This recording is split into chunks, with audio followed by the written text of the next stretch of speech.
Room के लिए सुरक्षा के निर्देश जो है जारी किए हैं। काउंटिंग की पूरी प्रक्रिया पर नजर रखी जाएगी तीसरी आंख से और हर कमरे में नजर रखी जाएगी। चार कैमरों से 360 डिग्री नजर।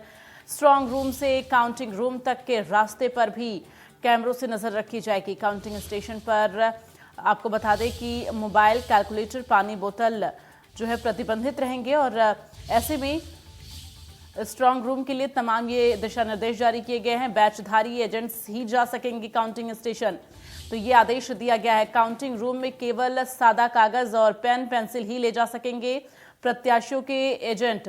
तो ऐसे में एजेंट जो हैं वो क्या क्या चीजें अपने साथ लेकर जा सकते हैं, इसको लेकर आदेश जारी कर दिया गया है और उसके साथ ही पैनी नजर जो है हर गतिविधि पर रखी जाएगी। स्ट्रांग रूम के लिए ये तमाम एडवाइजरी जो है, तमाम निर्देश जारी कर दिए गए हैं। तो काउंटिंग की पूरी प्रक्रिया पर जो है पैनी नजर रखी जाएगी। तीसरी आंख यानी कि कैमरे के द्वारा ये पूरी जो है प्रक्रिया पर नजर रखी जाएगी। और वैभव लगातार संवाददाता हमारे साथ बने हुए, सीधे उनका रुख करते हैं। वैभव, सुरक्षा के लिए जो ये तमाम आदेश जारी किए गए हैं, लगातार हम अपने दर्शकों को बता रहे हैं, तमाम डिटेल जो है वो आप जरा बताएं।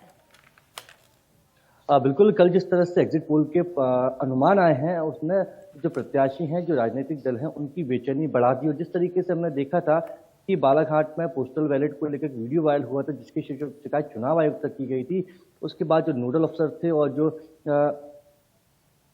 एसडीएम थे उन पर इसकी गाज गिरी थी, उनको सस्पेंड किया गया था। तो अब इस तरह की किसी भी तरह की दिक्कत ना हो जिस पर निर्वाचन आयोग की कार्रवाई पर सवालिया निशान लगे, तो निर्वाचन आयोग के द्वारा सुरक्षा के चाक चौबंद इंतजाम किए गए हैं। बड़ी संख्या में जो स्ट्रांग रूम है, भोपाल की हम बात करें, पुरानी जेल में स्ट्रांग रूम बनाया गया है जहां पर 7 विधानसभाओं के लिए काउंटिंग होनी है। तो चप्पे चप्पे पर निगाह रखने के लिए सीसीटीवी कैमरे लगाए जाएंगे।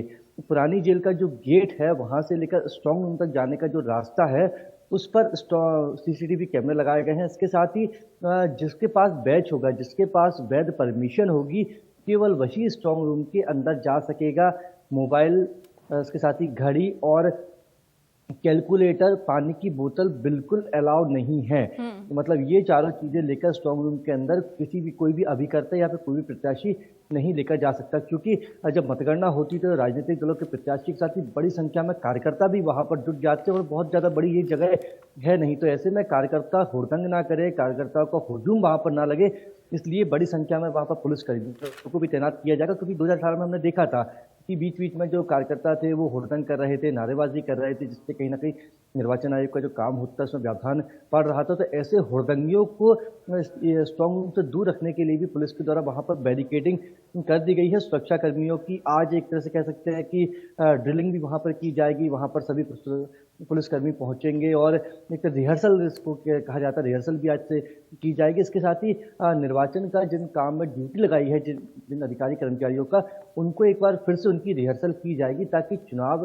की जब मतगणना हो तब किसी तरह का कोई व्यवधान ना आए, तब किसी कर्मचारी अधिकारी के मन में असमंजस ना रहे। क्योंकि बालाघाट वाले मामले में यही हुआ कि ठीक तरीके से पोस्टल बैलेट को लेकर निर्वाचन आयोग के जो नियम है वो क्लियर नहीं थे।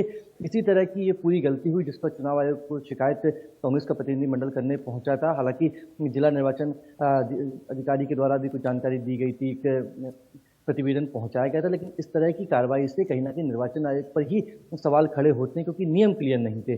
तो अब पूरे नियम क्लियर कर दिए गए हैं। सुरक्षा की चाक चौबंद व्यवस्था की जाएगी, चप्पे चप्पे पर सीसीटीवी कैमरे लगाए जाएंगे ताकि किसी भी तरह की कोई भी गलती ना हो सके। बिल्कुल, देखिए नियम तो और पहले से ही जो है क्लियर होने चाहिए और अब क्लियर हो चुके हैं, आदेश भी जारी कर दिया गया है, लेकिन जरूरी ये हो जाता है कि आदेशों का पालन करना और कराना। फिलहाल